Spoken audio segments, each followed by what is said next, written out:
ఇది మొత్తం అంతా ఒక ఫ్రేమ్, ఇది ఒక్కటే అల్యూమినియం ఫ్రేమ్. ఇది చాలా కాస్ట్లీ కూడా ఉంటుంది. మెయిన్ ఫీచర్ వచ్చేసి ఇక్కడ లాస్ట్ లో రాడార్ సిస్టమ్ అన్నమాట.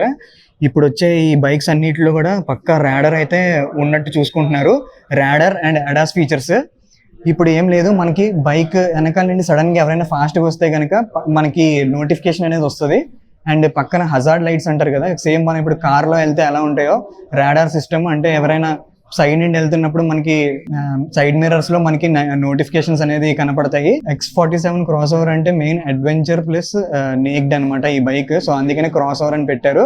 ఒక నేవీ షిప్ నుండి తీసిన నేమ్ అనమాట X47 అనేది. సో దాని కోడ్ నేమ్ యాక్చువల్ గా. ఆన్ బోర్డ్ చార్జర్ అయితే చూపిస్తున్నాను మీకు.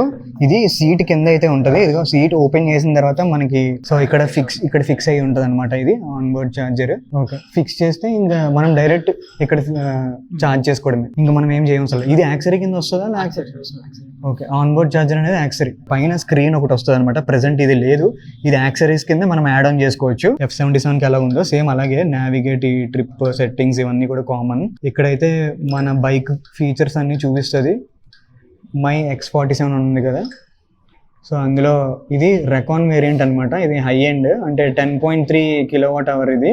సో అందుకే ఇలా చూపిస్తుంది. ఓడోమీటర్ అండ్ కలర్ ఇవన్నీ కూడా వెహికల్ సాఫ్ట్వేర్ ఇదంతా కూడా ఇక్కడ కనబడుతుంది కదా మీకు. వెహికల్ కీస్ అయితే చూపిస్తున్నాను. ఇదే అల్ట్రావైలెట్ X47 కీస్.